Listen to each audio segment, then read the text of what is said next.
오늘은 어떻게 기도하는가? 강해 두 번째 말씀을 증거하겠습니다. 왼쪽에 보시면 How to pray, 어떻게 기도하는가? R.A. 토레이 박사님 사진과 함께 그 책이 있습니다. 1975년 기준으로 그때 1900쇄가 인쇄가 됐으니까 지금은 물론 2000쇄가 훨씬 넘었죠. 정말 거의 100년이 되면서도 베스트셀러를 많은 사람들에게 읽혀지는 그런 귀한 영적인 고전입니다. 그래서 기도에 관해서 가장 좋은 책 How to Pray라고 하는 것을 제가 강해할 필요를 느꼈습니다. 오늘 두 번째 어떻게 기도하는가? 제가 설명을 하도록 하겠습니다. 첫 번째 기도의 중요성에 관해서 지난번에 처음 말씀을 드렸습니다. 오늘 계속 이어서 이 주제를 말씀드리려고 합니다. 기도가 왜 중요한가는 바로 이 말씀에 잘 나와 있습니다. 에베소 6장 18절에 모든 기도와 간구를 하되 항상 성령 안에서 기도하고 이를 위하여 깨어 구하기를 항상 힘쓰며 모든 성도를 위하여 구하라. 이 말씀에 얼마나 이 한 절 속에 기도에 관해서 아주 확실하게 그리고 아주 컴팩트하게 아주 정말 이 말씀 안에 충만하게 그 기도의 중요성을 설명하셨습니다. 여기서 우리는 네 가지 기도의 유형을 볼 수가 있고 또 기도의 패턴을 볼 수가 있습니다. 첫째는 끊임없는 기도입니다. 항상 기도하고 하는 말씀이 여기에 지금 나와 있는 것을 두 번이나 나와 있는 걸 볼 수 있습니다. 항상 성령 안에서 기도하고 또 항상 힘쓰며 이렇게 그 지속적인 끊임없는 기도를 말씀하고 있습니다. 또 포기하지 않는 기도를 여기에 말씀하고 있습니다. 끊임없다고 하는 것은 또한 포기하지 않는다고 하는 그런 의미입니다. 하나님의 뜻이 아니라면 물론 우리가 포기해야 합니다. 그런 것은 일찍 포기할수록 좋습니다. 그렇지만 하나님의 뜻이라고 할 것 같으면 결코 포기해서는 안 된다. 결코 물러서서는 안 된다. 계속해야 한다. 그것을 우리가 성경에서 잘 볼 수가 있습니다. 우리가 하나님께 계속 이 하나님의 뜻을 놓고 기도하는데 아직 이루어지지가 않았을 때 어떻게 할 것인가? 포기하지 말아야죠. 계속해야죠. 그 하나님의 뜻이 이루어질 때까지 우린 끝까지 포기하지 않고 가야 합니다. 왜? 그것이 믿음이기 때문입니다. 믿음은 하나님의 약속을 믿고 하나님의 약속이 이루어질 것을 우리가 확신하는 것입니다. 그 확신 속에는 결국은 시간이 들어도 하나님의 뜻이기 때문에 이루어진다. 포기하지 않고 끝까지 가는 그런 것이 그 믿음에 포함되어 있다고 하는 것입니다. 또 잠들지 않는 sleepless, 우리 영적으로는 잠들지 않는 그것을 이 성경에서 가르쳐 주고 있습니다. 보십시오.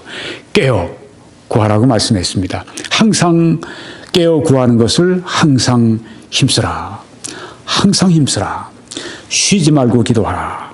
이런 말씀에서 우리는 또 잠자지 않는, 잠들지 않는, 게으르지 않는, 결코 우리가 기도하다가 우리의 집중을 깨는, 그래서 기도하지 않는 prayerlessness, 기도가 없는 삶 가운데 떨어지지 말아야 되겠다고 하는 것입니다. 우리가 이 기도에 관한 말씀 공부를 잘 해도 우리의 육신이 있기 때문에 우리가 자꾸만 영적으로 잠들게 됩니다. 기도하지 않으면 영적으로 잠을 자게 되죠. 기도해야만 영적으로 깨어날 수가 있습니다. 그렇게 우리의 신앙생활을 하나님이 제정하셨기 때문에 우리는 계속 기도해야 됩니다. 성경에 나오는 기도는 계속 지속적인 끊임없는 포기하지 않는 잠들지 않는 그리고 극복하는 기도입니다. 어려움을 극복하고 또 나에게 있는 약점도 극복하고 환경도 극복하고 이런 모든 것을 극복하는 기도, 게으름도 극복하고 극복하는 기도, 이 네 가지 기도를, 이 개념을 이 한 말씀에서 우리가 찾아볼 수가 있습니다. 왜 이런 기도를 해야 되는가? 여섯 번째 이유로는 이것입니다. 기도는 하나님의 긍휼을 얻는 것입니다. 또 필요할 때 도우시는 은혜를 받기 위한 하나님이 정하신 수단, 은혜의 수단이라고 하는 것입니다.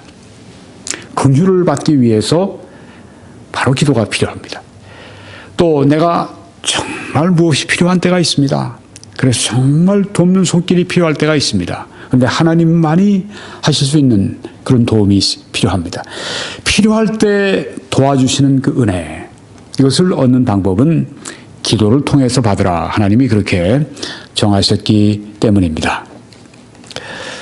히브리서 4장에 말씀하시기를 그러므로 우리는 긍휼하심을 받고 obtain mercy, 긍휼하심을 받고 때를 따라 돕는 은혜를 얻기 위하여, 여기 때를 따라 돕는 은혜라고 했는데 때를 따라는 필요할 때를 말합니다. In time of need라고 영어는 다들 그렇게 번역을 했습니다.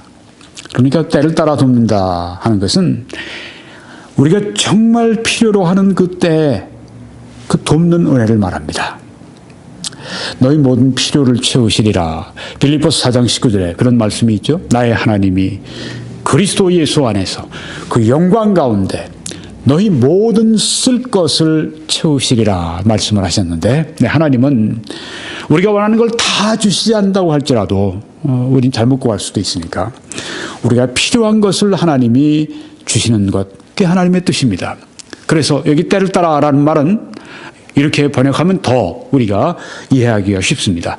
필요할 때, 필요한 경우에 그때 돕는 은혜, 아주 정말 내가 절실하게 필요한 그때, 도움을 아주 필요로 하는 그때 돕는 은혜를 어떻게 받는가? 기도를 통해서 받는다 했습니다. 우리가 에베소 2장 8절에 보면 이런 은혜가 나옵니다. 너희가 그 은혜를 인하여 믿음으로 말미암아 구원을 받았나니 이것이 너희에게서 난 것이 아니요 하나님의 선물이라. 행위에서 난 것이 아니니 이는 누구든지 자랑하지 못하게 하려 함이라는 말씀이 있습니다. 거기에 나오는 은혜와 여기에 나오는 은혜는 다른 은혜입니다. 그 에베소 2장 8, 9절에 제가 지금 인용한 그 말씀에 나오는 그 은혜는 구원의 은혜입니다. 그것은 이미 예수 그리스도께서 1900 혹은 2000년 전에 십자가에서 못 박혀 죽으심으로 여러분과 저의 죄를 담당하시고 죽으셨습니다. 그래서 이제 예수 그리스도를 우리가 믿을 때 예수님이 담당하신 바로 그 은혜를 우리가 누리게 된다고 하는 것입니다. 그러니까 그것은 이미 이루어진 것을 믿는, 받아들이는 믿음입니다. 구원의 은혜. 근데 여기서 말하는 것은 때를 따라, 즉 필요할 때 돕는 은혜입니다. 아주 필요를 채워주는 그 은혜. 나의 아주 절실한 필요를 그대로 채워주시는 그 은혜. 여러분, 그것이 어떤 재정적인 면이 될 수도 있습니다. 인간 관계에 대한 문제가 될 수도 있습니다.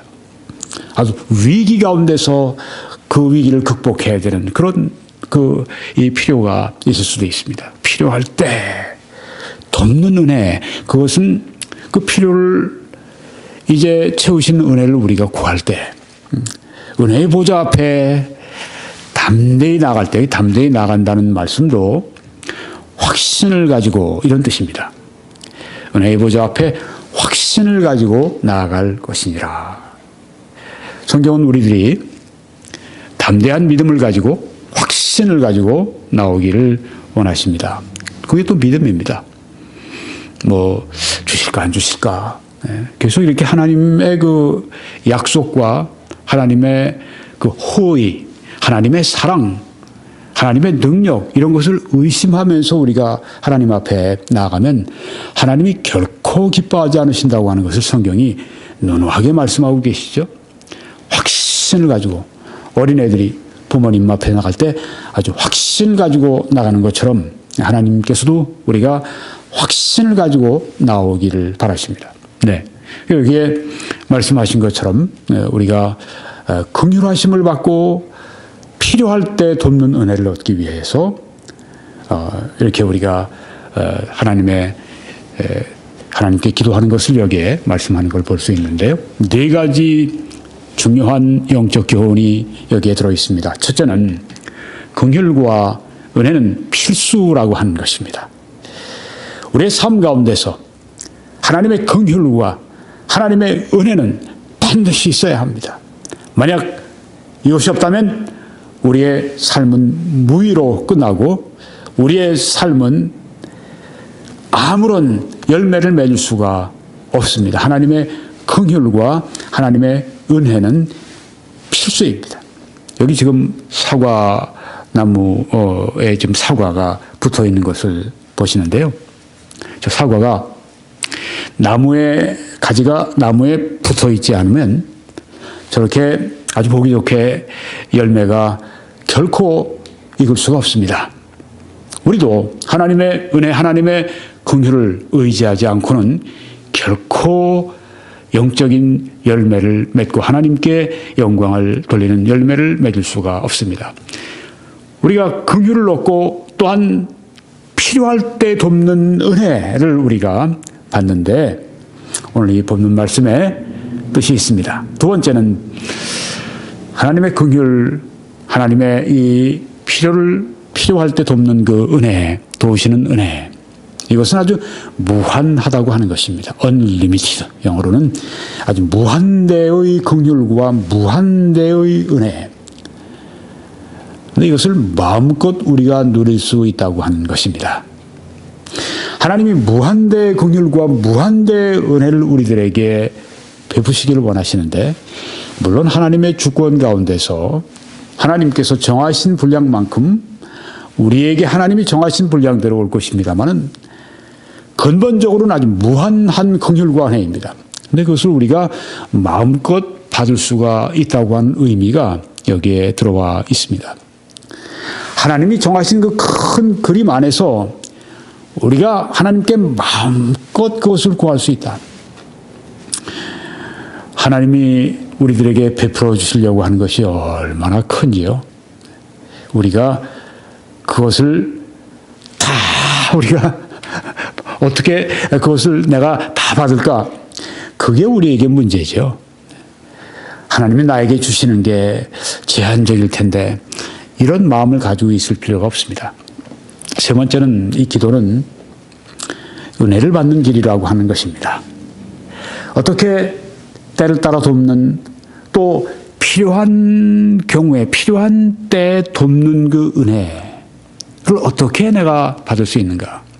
기도를 통해서 은혜의 보좌 앞에 나온다고 하는 것은 기도를 일컫는 것입니다. 기도가 바로 은혜 받는 길이라고 하는 것입니다. 구원받는 은혜는 이미 십자가에 예수님이 못 박혀 죽으신 사실을 그 은혜를 믿음으로 말미암아 구원받지만 여기에 이런 우리의 삶 가운데 필요한 은혜는 기도를 통해서만 받는다고 하는 것입니다. 기억하십시오. 기도를 통해서 은혜의 보좌 앞에 나갈 때 필요할 때 그 돕는 은혜가 임하고 긍휼이 임한다고 하는 것을 잊어서는 안 됩니다. 아유, 왜 이렇게 그냥 주시지 않았습니까? 그것은 이런 의미가 있습니다. 하나님을 우리가 의지하고 하나님을 붙들고 그래서 하나님을 믿고 살아가도록 우리에게 그 믿음을 요구하시는 것입니다. 은혜의 보좌 앞에 나가는 것, 기도는 무엇입니까?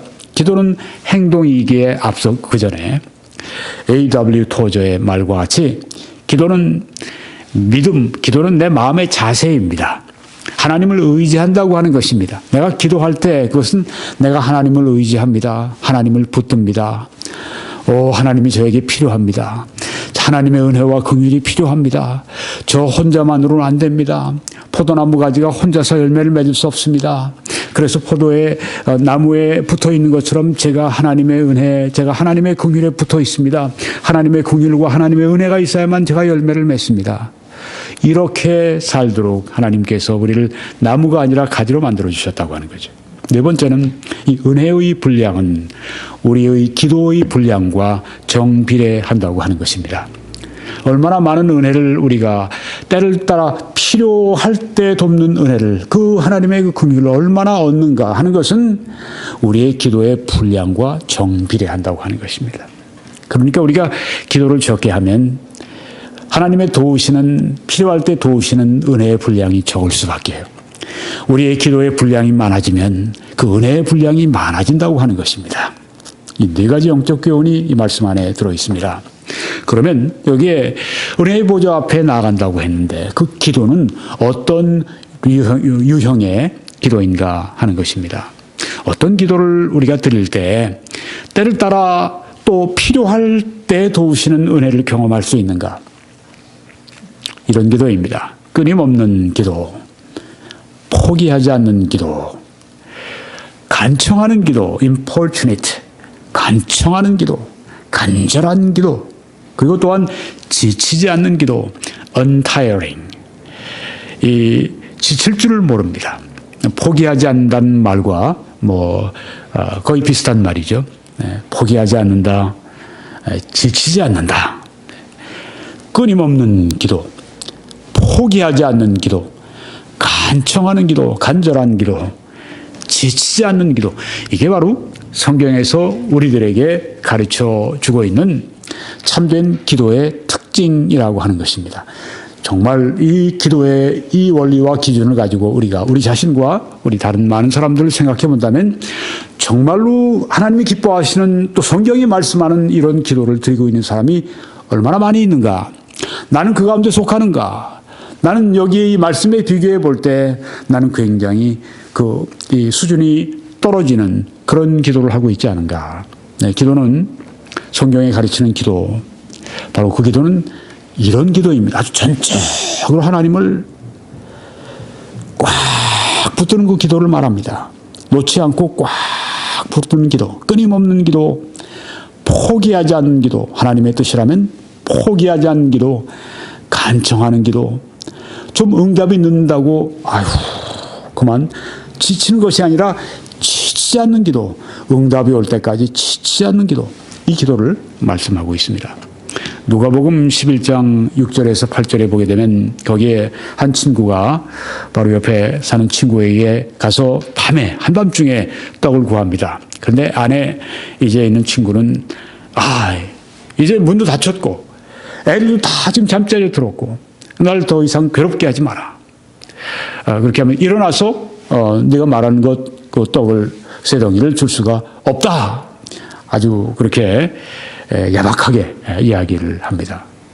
근데 그 다음 나오는 구절이 이것입니다.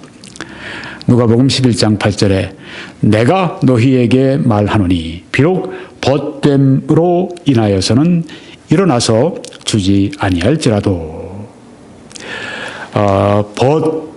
그 친구이기 때문엔 안 줘도 그 간청함을 인하여 일어나 그 요구대로 주리라. 이렇게 예수님이 말씀해 주셨습니다. 그 간청함, 간청한다고 하는 것. 이전에는 강청이라고 그렇게 번역을 했는데 간청이라고 번역을 조금 바꿨습니다. 간청이라고 하는 것은 무엇인가? 간절함인데 우리가 그 원어를 보게 되면 이런 뜻이 있습니다.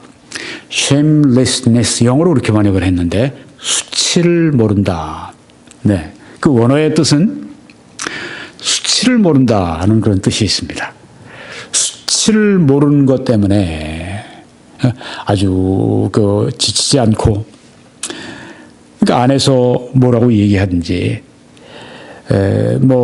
어떤 사정을 얘기하든지, 어떤 변명을 하든지, 애들이 다 자고 있는데, 문은 다 닫혔는데, 나도 자고 있는데, 이거 한밤중에 와서 그렇게 요구하는 게, 그 말이 되느냐고. 네. 그런 것도 전혀 개의하지 않고, 네, 계속해서 구하는 것. 이제 여행 중에 온 친구에게 먹을 것을 대접해야 되는데 그게 없으니까 다급해서 그 친구를 대신해서 지금 간청을 지금 하는 것입니다. 그래서 여기 간청은 어떤 것인가? 간절함, 이것도 정도가 어떤 것이냐면 수치를 모를 정도로 간절한 것입니다.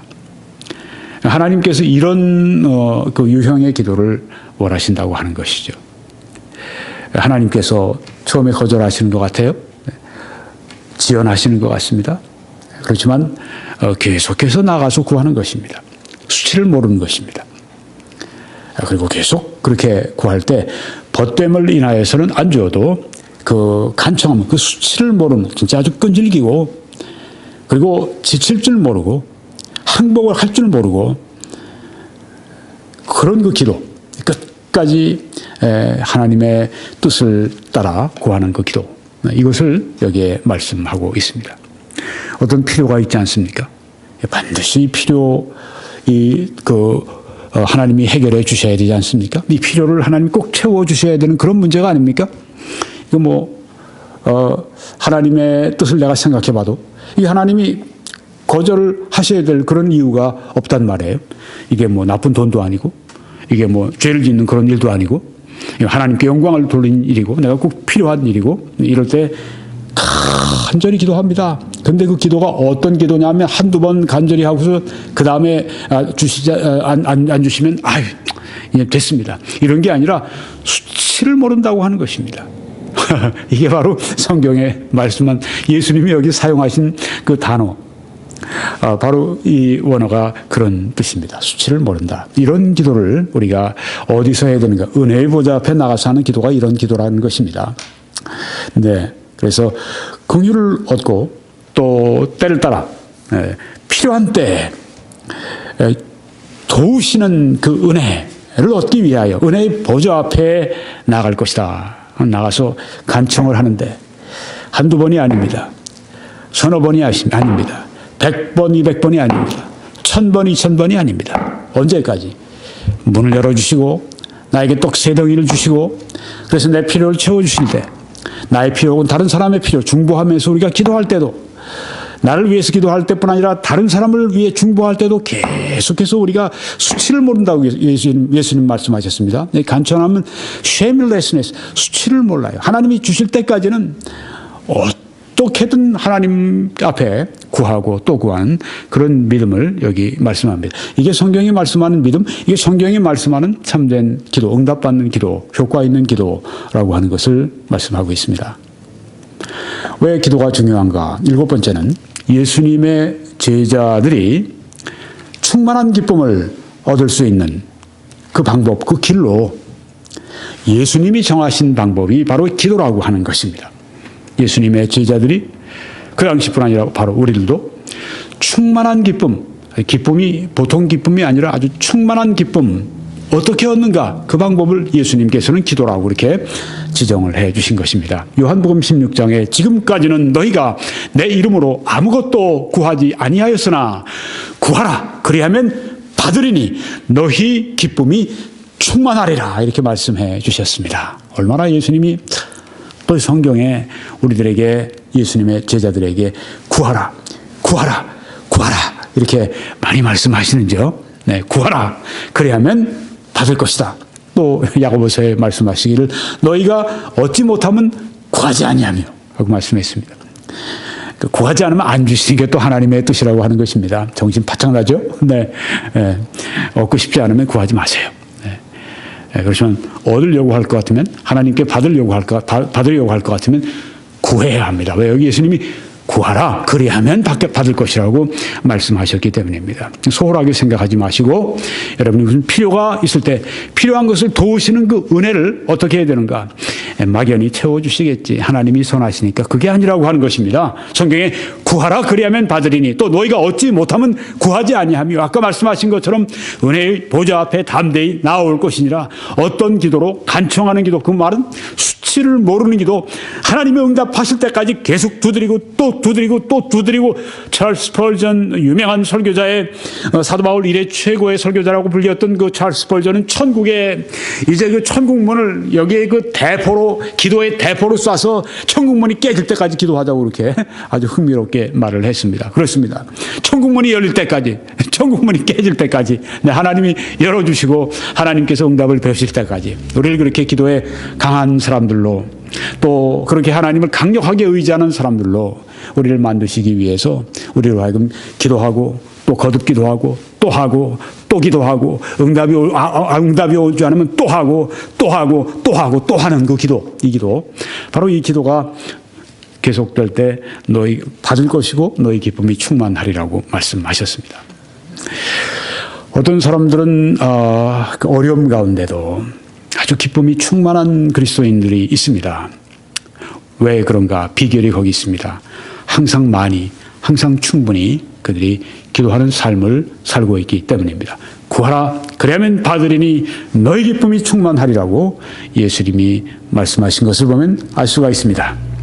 충만한 기쁨을 가지는 세 가지 이유. 첫 번째, 구한 것을 받기 때문에 기쁩니다. 네, 꼭 필요한 것을 하나님께 정말 수치를 모르고 계속 구하고 또 구하고 그래서 받았을 때 그 기쁨, 놀랍죠. 두 번째, 네, 구한 것을 받고 보니까 야, 하나님이 살아계시네, 하나님이 내 기도를 응답하시네, 하나님이 실제적이 된 것입니다.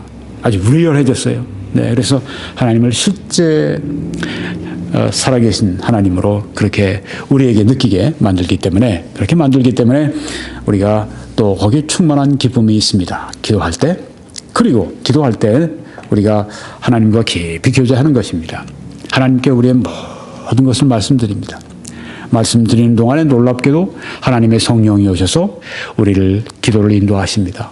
어떤 때는 간절하게 만드시기도 하고, 어떤 때는 어떤 문제를 바르게 기도할 수 있는 지혜를 주시기도 하고, 하나님 그 마음속에 평안으로 채워주시기도 하고, 확신으로 채워주시기도 하고, 하나님의 교제가 있기 때문에, 그것은 하나님과의 교제가 그 기도 가운데 있기 때문에 기쁘다고 하는 것입니다. 시편 16편에 주께서 생명의 길로 내게 보이시리니, 주의 앞에는 기쁨이 충만하고, 주님 앞에 우리가 나아갈 때 주의 앞에는 기쁨이 충만하고 주의 우편에는 영원한 즐거움이 있나이다.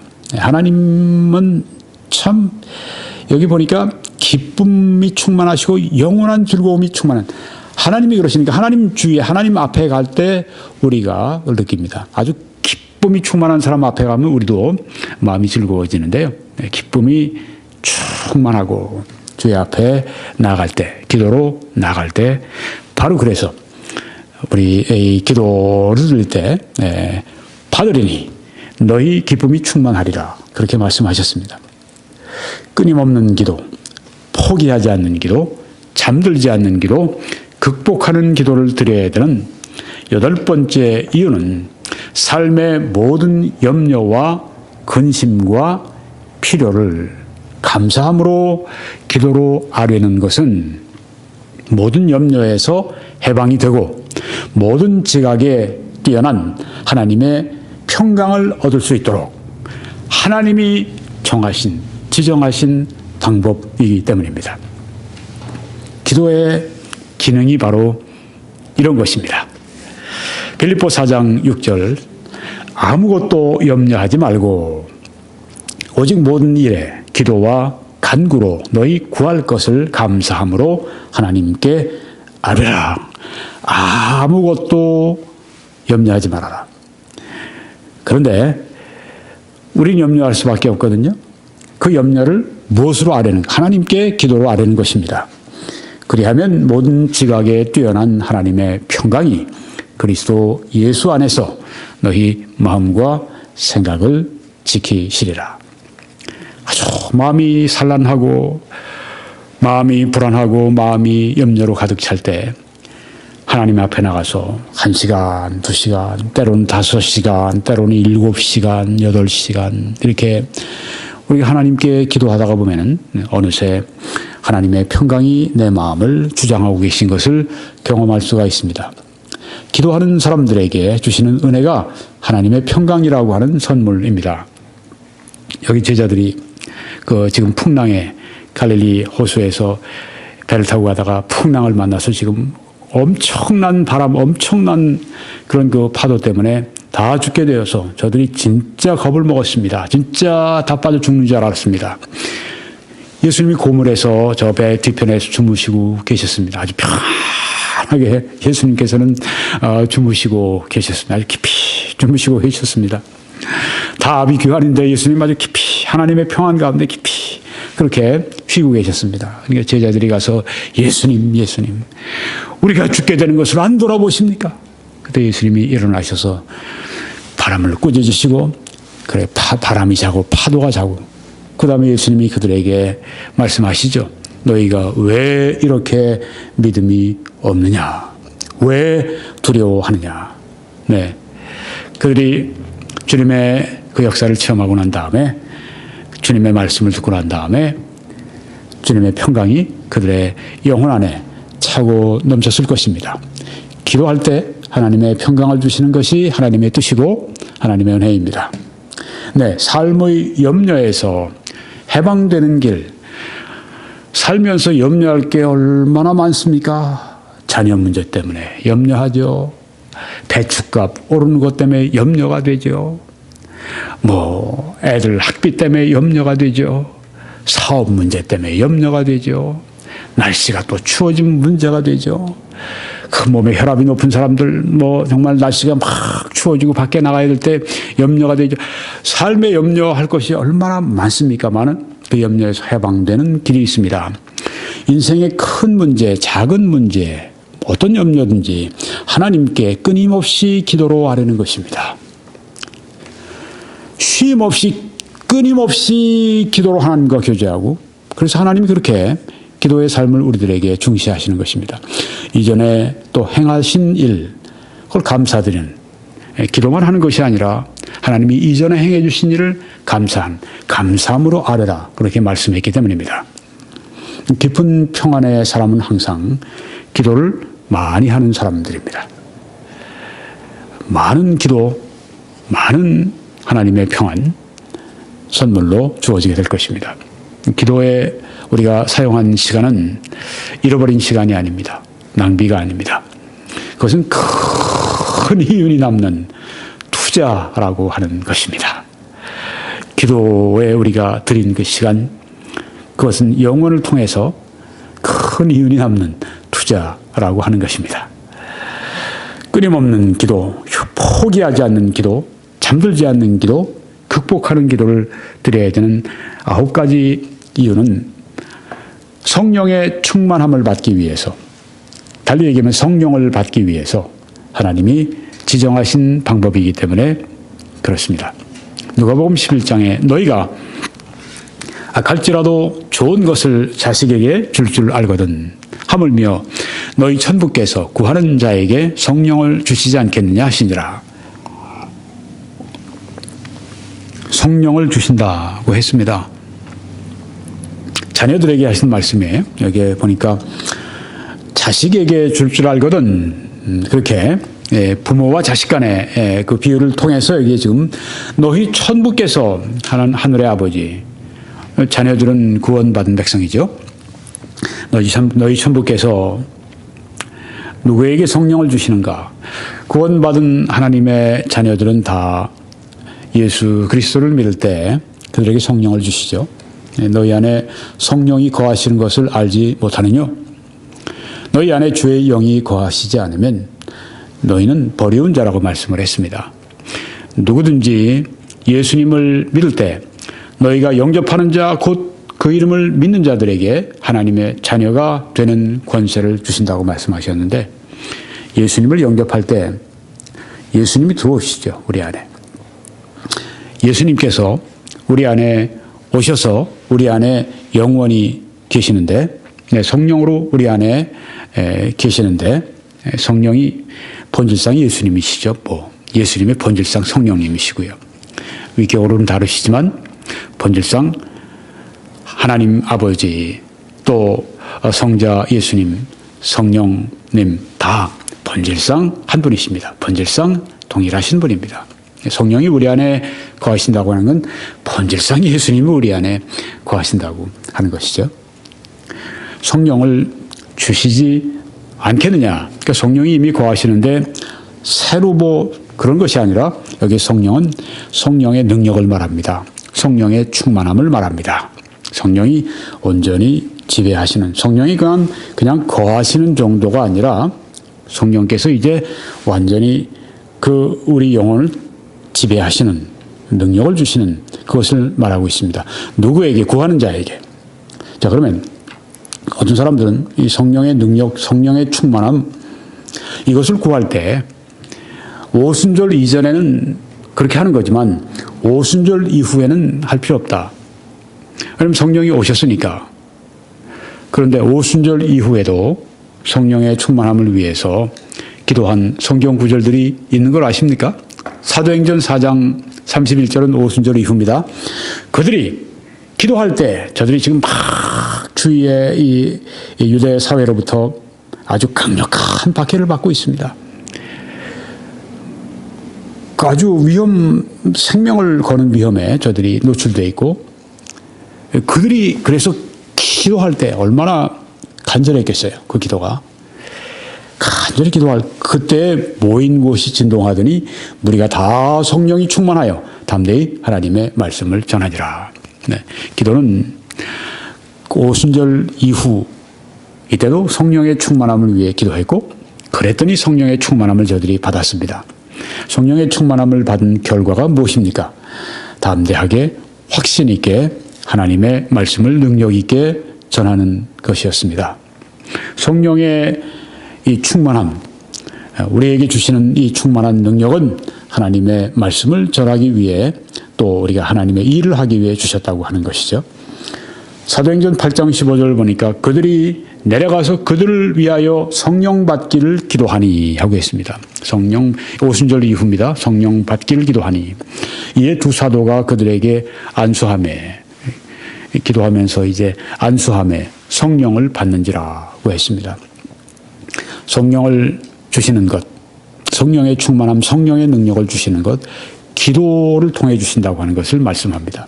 더 많은 기도, 이것은 사역을 위한 더 많은 성령의 충만함을 주시는 그 근거가 되는 것이죠. 많이 기도하면 많은 능력을 받습니다. Much prayer, much power라고 하는 용어가 있습니다. 많은 기도, 많은 능력. 토레이 박사님은 이런 예를 하나 들었습니다. 그가 이제 시카고 에비뉴 처치, 지금은 무디 처치로 이름이 바뀌었습니다만은 그 교회 담임 목회를 하실 때 대단히 큰 교회죠. 네. 그 교회에 기도를 많이 한 교회였습니다. 어느 날 새벽에 많은 사람들이 모여서 기도를 하는데 이 성령께서 강하게 그들 위해 임하셨습니다.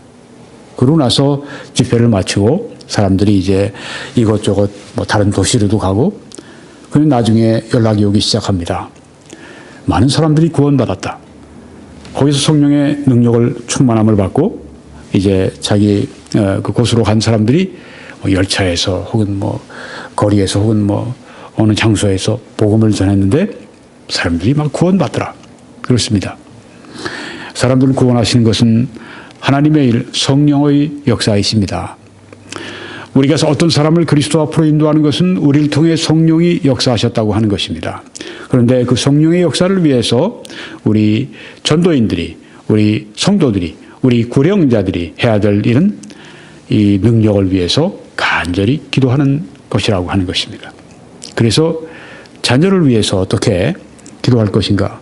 하나님 저에게 성령의 능력을 주시고 성령의 충만함을 주셔서 제가 자녀에게 복음을 전할 때 그 자녀가 하나님의 말씀을 마음을 열고 듣고 구원받을 수 있도록 그렇게 역사해 주십시오. 그런 기도가 절실하게 필요합니다. 어머니들이 성령의 충만함을 받으셔야 돼요. 그래야 자녀들이 하나님의 말씀을 듣고 어렸을 때 말씀을 듣고 주님 앞으로 돌아올 수가 있기 때문입니다. 교회 가봤자 일주일에 한두 번이죠. 또 교회 가서 이 선생님이나 얼마나 시간을 보내겠어요. 그렇지만 집에서는 늘 이 부모님과 함께 있기 때문에 부모님이 가장 영적으로 영향력이 있는 그런 위치에 있습니다. 영적인 능력을 필요로 꼭 받아야 될 분들이 바로 어머니, 아버지들입니다. 끊임없는 기도, 포기하지 않는 기도, 잠들지 않는 기도, 극복하는 기도를 드려야 되는 10번째 이유는 우리의 심령이 방탕함과 술 취함과 이생의 염려로 아주 마음이 무겁게 짓눌리지 않도록, 마음이 무겁게 짓눌리면 어떻게 됩니까? 뜻밖의 그리스도의 재림이 우리에게 덫과 같이 그렇게 임하지 않도록 하기 위해 예수님이 정하신 수단이 바로 기도라고 하는 것입니다. 방탕함, 술 취함, 이생의 염려로 우리 마음이 그저 이렇게 무겁습니다. 짓눌려 있습니다. 그리스도의 재림을 준비를 못합니다. 그리스도의 재림이 올 때 갑자기 올가미처럼 우리에게 임하지 않도록 하기 위해서 예수님이 정하신 수단은 기도라고 하는 것입니다. 누가복음 21장 보니까 너희는 스스로 조심하라. 그렇지 않으면 방탕함과 술 취함과 생활의 염려로 마음이 짓눌려서, 우리 개역개정에는 마음이 둔하게 되어, 그런데 영어 성경들은 보통 overcharge, weighed down with dissipation 이런 표현을 썼습니다. 그러니까 마음이 짓눌리는 것입니다. 또 과부하 상태가 되는 거예요. 마음이 이런 짊어지지 말아야 될 그 짐들로 그냥 이렇게 마음이 무겁습니다. 짐을 잔뜩 쥐고 있어요. 짊어져서는 안 될 짐들이죠. 방탕함, 술 취함, 생활의 염려. 짊어져서는 안 됩니다. 생활의 염려도 짊어져서는 안 됩니다. 염려가 있을 때는 곧 가지고 나가서 우리의 모든 것을 아뢰는, 은혜의 보좌 앞에 나가서 그대로 다 아뢰는 그런 삶이 계속 있어야 되는데요. 말씀을 계속 인용합니다. 뜻밖의 그날이 덫과 같이 너희에게 임하리라. 이날은 온 지구상에 거하는 모든 사람에게 임하리라. 이러므로 너희는 장차 올 이 모든 일을 능히 피하고 인자 앞에 서도록 항상 기도하며 깨어 있으라 하시니라. 예수님의 재림을 잘 대비하는 방법은 무엇인가? 항상 기도하며 깨어 있는 것이라고 하는 것입니다. 우리의 삶 가운데 항상 기도하고 깨어 있는 삶, 이게 예수님의 재림을 잘 준비하는 삶이라고 하는 것입니다. 요사이 예수 그리스도의 재림에 대해서 관심이 굉장히 높습니다. 예수님이 곧 재림하시는 것이 아닌가, 재림이 임박한 것이 아닌가, 그런 관심들이 굉장히 많습니다. 그렇지만 그 예수님의 재림을 맞을 준비를 갖추는 것, 이것과 이 두 가지는 별개입니다. 예수님이 언제 오시나? 물론 관심을 갖는 거 필요합니다. 네. 그렇지만 관심을 갖는 거하고 그 주님이 오신다면 그 주님의 재림을 내가 맞을 수 있는 준비를 갖추는 거하고는 별개라고 하는 것입니다. 이런 관심이, 예수님의 재림에 대한 관심이 우리를 어디로 이끌어가야 되는가? 그것은 주님의 재림을 내가 맞을 준비를 갖춰야 되겠다. 이런 것으로 우리가 가야 된다고 하는 것이죠. 주님의 재림을 내가 맞기에 우리 세상에 살아가다 보면 끊임없이 우리가 이 재림을 준비하지 못하는 그런 삶을 살도록 그렇게 우리 주위 환경이 그렇게 돌아갑니다. 그 모든 것을 이기고 승리하려면 단 한 가지 길이 있습니다. 예수님이 여기서 하신 말씀처럼 항상 기도하고 깨어 있으라. 항상 깨어서 기도해야 됩니다.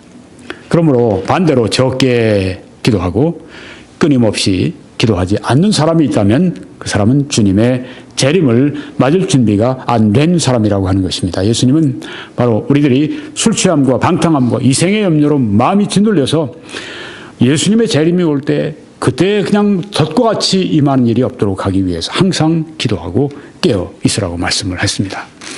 끊임없는 기도, 포기하지 않는 기도, 잠들지 않는 기도, 극복하는 기도를 우리가 드려야 될 마지막 이유 하나는 기도가 성취할 수 있는 것 때문에 그렇습니다. 그래서 우리가 이런 기도를 드려야 됩니다. 항상 기도하는 것, 또 우리가 지속적으로 우리가 중단하지 않고 기도하는 것, 그리고 깨어서 항상 잠자지 않고 기도하는 것, 그리고 우리가 어떤 어려움도 반드시 극복하고 이기는, 승리하는 그 기도를, 극복하는 기도를 해야 되는 이유는 마지막으로 기도가 성취할 수 있는 것 때문입니다. 첫째는 기도는 영적인 성장을 촉진해 줍니다. 기도와 성경 공부, 이것은 우리의 영적 성장을 촉진하는 놀라운 촉진제입니다. 영적 비타민이고 영적 생명수고 영적 양식이고 기도와 또 성경 공부가 그렇다고 하는 것입니다. 기도는 시편에 보니까 139편에 하나님이여 나를 살피사 내 마음을 아시며 나를 시험하사 내 뜻을 아옵소서. 내게 무슨 악한 행위가 있나 보시고 나를 영원한 길로 인도하소서. 기도가 여기에 이렇게 드려지지 않습니까? 악한 행위가 있으면 제가 보게 해 주십시오. 그래서 그것을 제가 버릴 수 있게 해 주십시오. 그리고 영원한 길로, 선한 길로, 하나님이 기뻐하시는 온전한 길로 저를 인도해 주십시오. 영원한 길로 인도해 주십시오. 영적인 성장을 여기 기도를 통해서 구하고 있는 걸 볼 수 있죠. 시편 51편 2절에 보니까 나의 죄악을 말갛게 씻으시며 나의 죄를 깨끗이 제하소서. 죄를 사해 주십시오. 죄를 제해 주십시오. 이런 기도, 이것은 영적인 성장을 위한 기도입니다. 또 시편 119편에 내 눈을 열어서 주의 율법에서 놀라운 것을 보게 하소서. 하나님의 말씀을 깨달을 수 있는 그런 그 지혜, 분별력, 성령의 조명, 여기에 구합니다. 바로 그것이 영적인 성장을 위한 필수적인 것이죠. 주의 율법에서 놀라운 것을 볼 수 있도록. 또 야고보서 1장에 보니까 너희 중에 누구든지 지혜가 부족하거든 모든 사람에게 후히 주시고 꾸짖지 아니하시는 하나님께 구하라 그리하면 주시리라고 말씀을 했습니다. 네, 지혜는 주시겠다. 네, 그런데 구해라. 이 지혜 영적 성장의 하나의 이 바로미터고 영적 성장을 위한 그 기도의 중요성을 여기에 말씀하고 있습니다. 또 고린도후서 3장에 보니까 우리가 다 수건을 벗은 얼굴로 거울을 보는 것 같이 주의 영광을 보매 그와 같은 형상으로 변화하여 영광에서 영광에 이르니 곧 주의 영으로 말미암음이니라. 기도 가운데 우리가 주의 영광을 봅니다. 그러면 그와 같은 형상으로 변화한다고 말씀을 했습니다. 기도는 이처럼 놀라운 주의 형상으로 변화시키는, 촉진하는, 그리고 이끌어주는 그런 역할을 한다고 하는 것입니다. 또 기도는 이루어주는 일 가운데 사역의 능력을 가져온다고 하는 것입니다. 우리가 이 초대 교회 제자들을 보게 되면은 예수님이 십자가에 못 박히신 다음에 어떠했습니까? 저들이 다 도망갔습니다. 그리고 다 옛날 베드로 같은 사람도 업으로 돌아가고 다 뿔뿔이 흩어졌습니다. 그들이 사역은 꿈도 못 꿨습니다. 전도는 꿈도 못 꿨습니다. 그런데 예수님이 부활하시고 그들에게 격려하시고 또 부활하시고 승천하신 이후에 오순절날 성령의 충만함이 주어진 후에 저들이 그 일을 위해서 또 기도했죠. 10일 동안 함께 기도하고 그리고 성령의 충만함을 받았을 때 놀라운 능력이 나타났던 것을 볼 수 있습니다. 그렇습니다. 기도는 사역의 능력을 가져옵니다. 내 사역에 능력이 없다고 생각할 때 그때 우리는 기도할 때입니다. 사역의 능력이 필요한 만큼 우리는 기도에 힘써야 되겠습니다. 또 기도는 다른 사람들의 회심, 구원을 가능케 합니다. 내가 기도할 때 다른 사람이 구원받습니다. 여기에 두 명의 대표적인 기독교의 위대한 지도자 두 명이 있습니다. 허슨 테일러, 이분은 1832년에서 1905년까지 산 분인데 중국의 선교사로 갔죠. 중국으로 간 바울과 같은 존재로 그렇게 알려져 있습니다. 위대한 선교사 중에 선교사 허슨 테일러. 이분이 청소년 시절에 이 구원에 대해서 전혀 관심이 없었다고 그러죠. 그래서 부모님이 이제 늘 안타까워하고 늘 기도하고 있었고 그리고 자녀를 위해서 이 자녀가 볼 수 있는 소책자, 뭐 전도지 이런 걸 이제 집에다 비치해 놨는데 어느 날 그것을 무심코 보고 읽다가 거기서 구원을 받게 됩니다.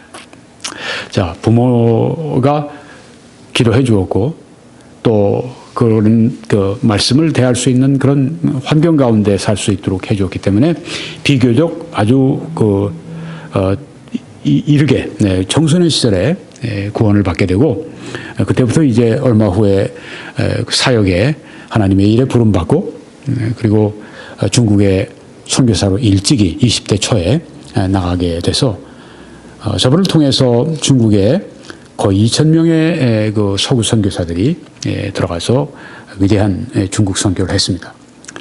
또 옆에 R.A. 토레이 박사 같은 분, 이미 제가 설명을 많이 드렸기 때문에 위대한 전도자, 위대한 목회자, 위대한 신학자, 위대한 신학교 교수, 위대한 저술가, 위대한 영적 지도자, 미국의 당시 최고의 영적 지도자 R.A. 토레이 박사도 허슨 테일러처럼 그렇게 구원에 대해 관심이 없었습니다.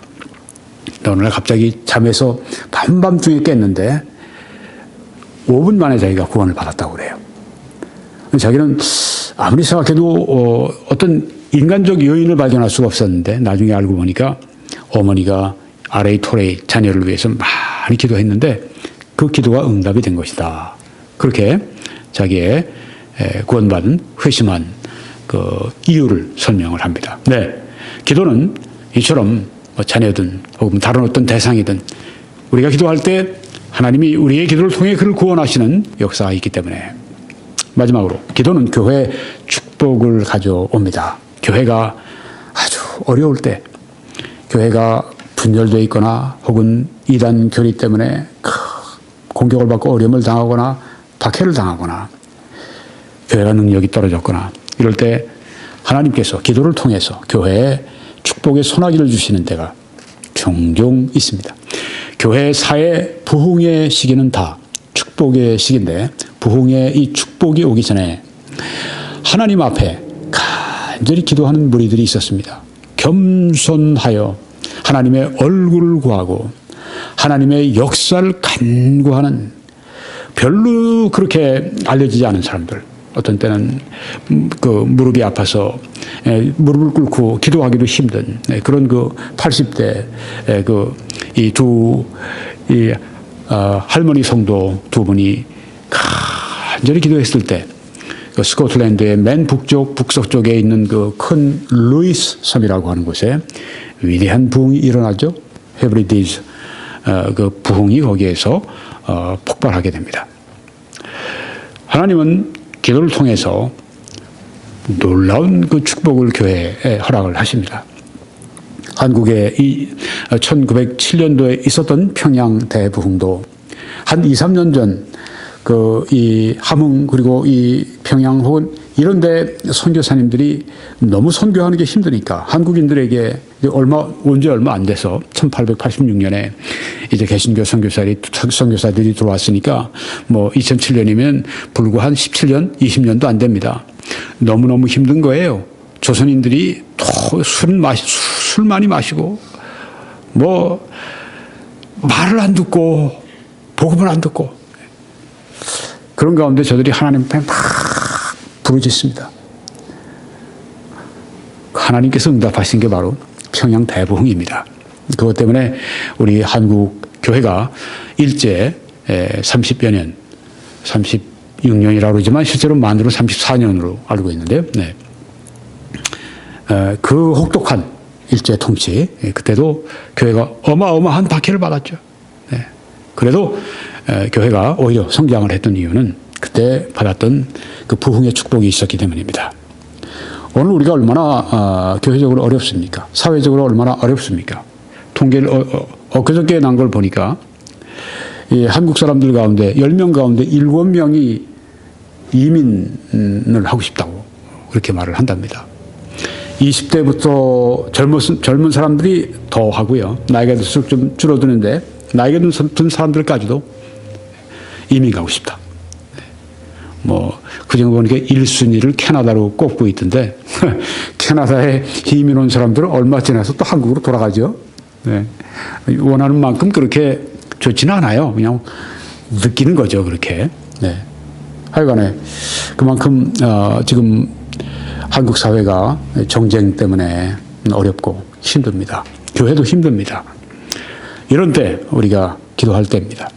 이런 때 우리가 하나님 앞에 엎드리고 이러한 때 우리가 하나님 앞에 어느 때보다 많이 기도하고 어느 때보다 우리가 많이 하나님 앞에 무릎을 꿇고 해야 합니다.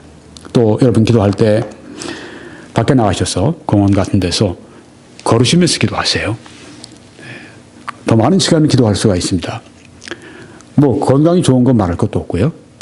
그래서 좀 한적한 곳에 이렇게 내가 집중해도 주위에 뭐 위험한 뭐 자전거가 이렇게 앞에 옆으로 뭐 달려가는 그런 위험스럽지 않은 그런 곳에 여러분들이 거기에서 매 시간씩 걸으면서 그렇게 하나님 앞에 많이 구하시기 바랍니다. 나라를 위해서 여러분이 많이 구하시고 또 교회를 위해서 많이 구하시고 우리가 그런데 불신자들은 얼마나 더 어렵겠습니까? 그들의 구원을 위해서 우리가 기도하고요. 또 아이러니컬하게도 어렵고 고통스러우면 사람들이 더 신앙을 목말라 찾게 됩니다. 그래서 이건 어떤 면에서 교회의 기회가 될 수도 있습니다. 복음을 전할 수 있는 사람들이 불안하고 사람들이 고통스러우면 도움을 찾고 그래서 이런 때 또 전도의 좋은 기회가 될 수도 있습니다. 기도하셔야 되겠습니다. 아직까지 예수님을 구주로 영접하지 않으신 분들은 오늘 그렇게 예수님을 믿고 구원받으시기 바랍니다. 이사야 53장에 그가 예수 그리스도가 찔림은 그가 상처가 나셨습니다.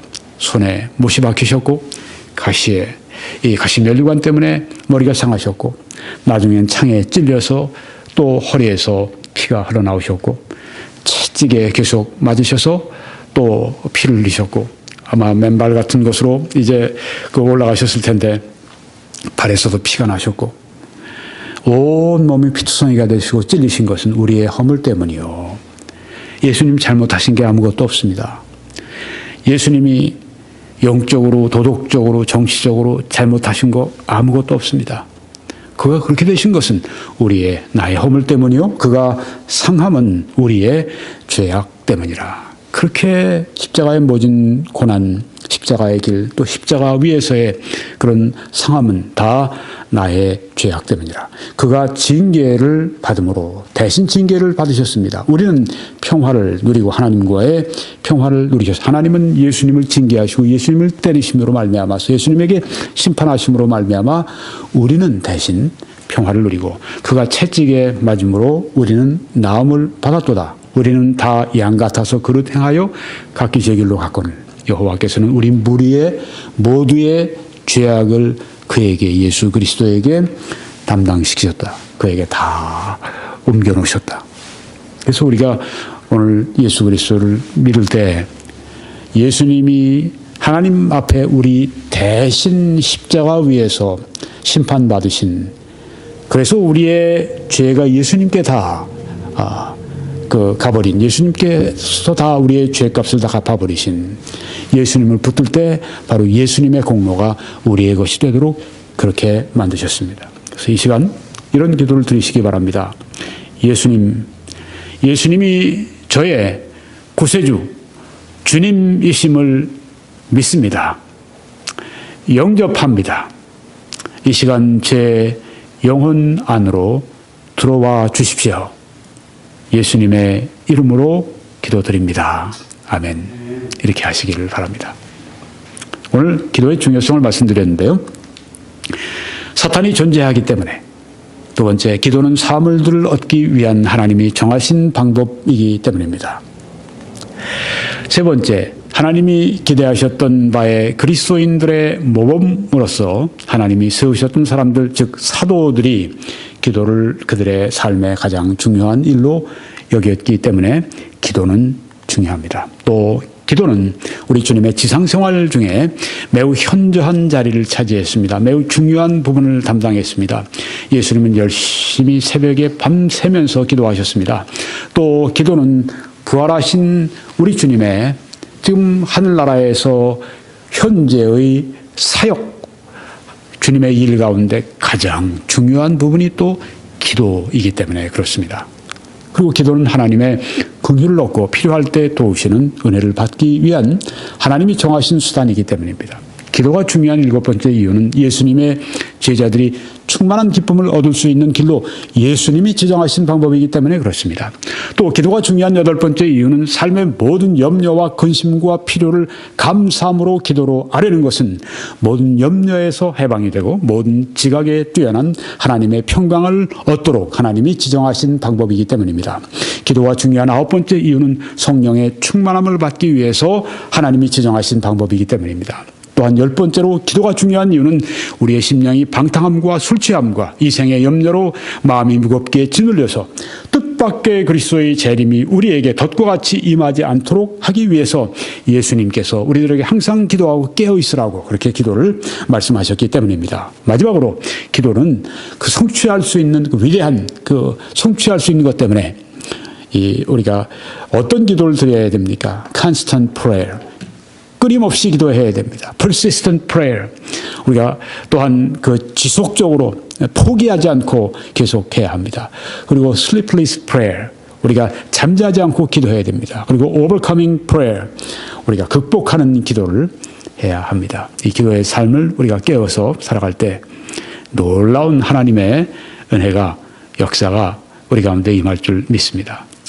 이제 그 웹사이트로 들어오시기 바랍니다. 제가 밑에 www.21church.com 이렇게 해서 들어오셔서 다른 메시지들을 시청해 주시고 요새 특별히 한국에 지금 있는 우리 정치적인 상황 이런 때 우리 그리스도인들이 어떻게 생각하고 어떻게 행동하고 어떻게 살아야 할 것인가. 이 위기의 때 우리는 어떻게 살고 어떻게 우리가 이 나라를 위해서 기여할 수 있는가. 이런 점을 위해서 계속 설교하고 있습니다. 여러분 봐주시고 다른 분들에게 또 알려주시고 또 이 사역을 여러분 함께 지탱해 주시기 바랍니다. 재정적으로 후원해 주시기 바랍니다. 그저께도 또 한 분이 한국에서 재정 후원을 해 주셨습니다. 대단히 감사합니다. 저희들에게 큰 힘이 되었습니다. 이렇게 말씀하셨어요. 목사님, 그 필그림 글로벌 펠로우십 그 새해 비전을 보았습니다. 목사님 그 새해 비전에 저도 함께 동참하고 싶습니다. 그렇습니다. 먼저 이번에 우리들이 해야 할 것은 앞으로 여러 가지로 여러 가지 보도 또 이런 것들을 제가 여기에 추가하게 되는데 우리가 이 비디오가 지금 있는 현재 평범한 곳에서 좀 전문가용으로 우리가 업그레이드를 시켜서 해야 할 당면한 필요가 있습니다. 여러분 이 일을 위해서 특별히 헌신해 주시고 또 어떤 분이 좀 그 큰 헌금을 좀 해주세요. 그렇게 해서 저희들이 하루빨리 이 프로용 전문가용 이 비디오를 가지고 일할 수 있도록 그렇게 해주시기 바랍니다. 여러분이 왼쪽에 보시게 되면 화면 왼쪽에 맨 아래에 노란 이 동그라미가 있습니다. 선교 헌금란입니다. 거기를 클릭해 주시면 어떻게 이 선교 헌금을 보내실 수 있는지 다 나와 있습니다. 여러분 참고해 주시고 여러분이 그렇게 해 주실 때 하나님의 크신 축복이 여러분과 함께 하시길 간절히 축원합니다.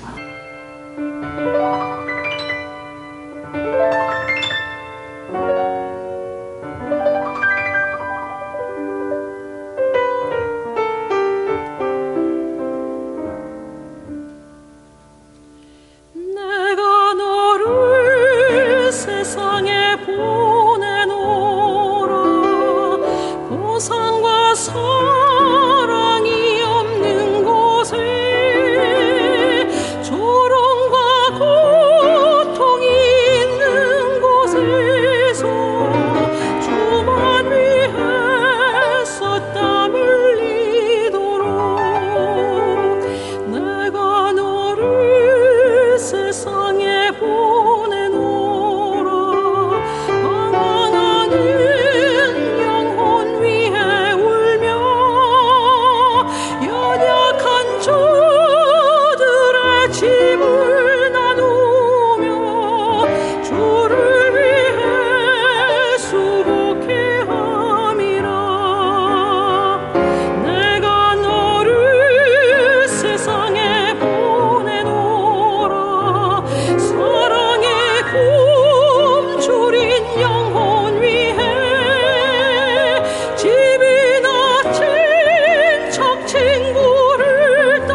She